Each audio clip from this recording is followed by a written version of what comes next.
Hello one and all, and welcome to another episode of Music of the Week. So, before I actually start, I have a few things I want to get out of the way. First of all, I'm sorry I didn't stream on Friday. For some reason, the app on my Xbox, which I usually use to start streaming from, was being a pain in the bum and didn't want to let me stream. I think it might be okay. I certainly hope it's okay for later tonight because, got the go-home show for a pay-per-view.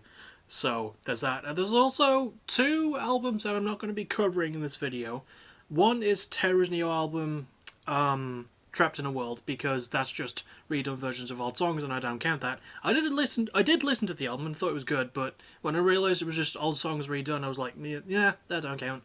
And the other is the new Chevelle album, but the reason for that is because I completely fucking forgot it came out March 5th, so it's going to be covered in the next episode of Music of the Week instead. So, that's all we need to know. Got 5 albums for this episode, let's get to it.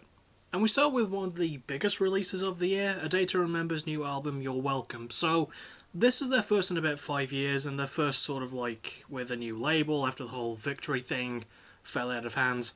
If I remember right, they're signed to Fueled by Ramen for this one. And it was 5 years since their last album, Good Vibrations, which was okay. I'm not as big a fan of that as everyone else is, but I enjoyed it, at least.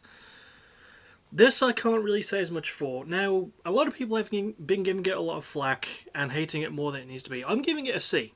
And the reason I'm giving it a C is because, yeah, they're trying too much experimental stuff and they're not really building gradually towards it.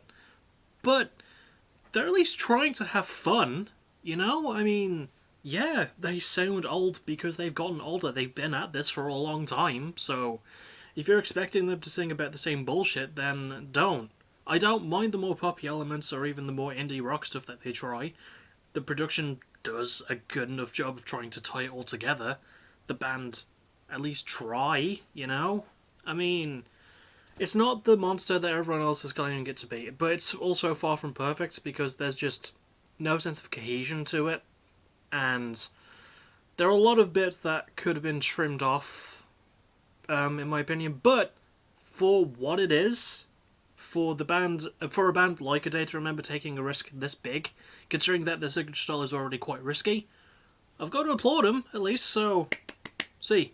The next band I'm not going to be talking so fondly about, Chase Atlantic with Beauty and Death. I've been vaguely familiar with these for like a year or so, because a friend of mine listens to a lot of like trap-based, rap-based rock, and this is a trap rock-ish band. And this album's not good. I'm giving it an E. But in my friend's defense, and it's Graves, because I mention his name a lot. It's Graves. Even he didn't like the album, which is why he didn't review it as well.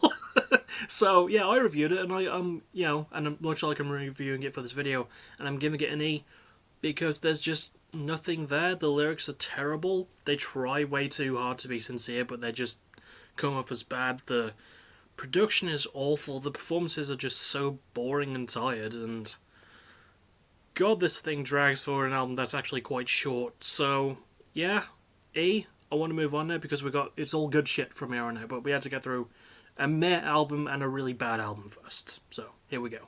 Next we have a debut, the only debut in this video by the way, The Decade with Corrupt Politicians. Subtle. So, this album came out back in February, and I first heard about it through a Facebook ad, because Facebook likes to notify me about a month too late, because apparently it runs on Internet Explorer.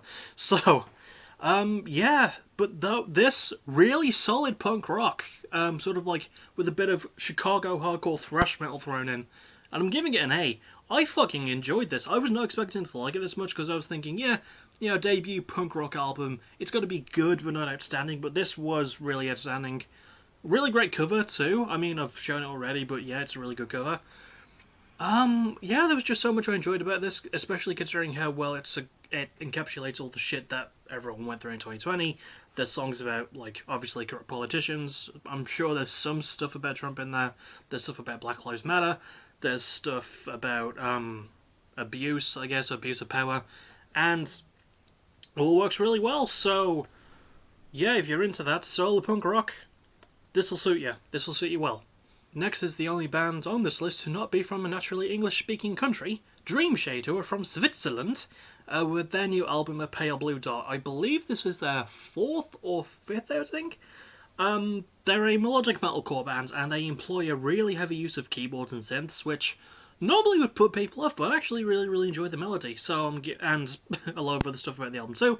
So I'm giving it an A minus. The reason I'm giving it the minus and not an A or higher is because the album's a bit too long. Like, I feel like the last 3 songs, because there's 14 in total, I feel like the last 3 could have been cut off and we would have been fine.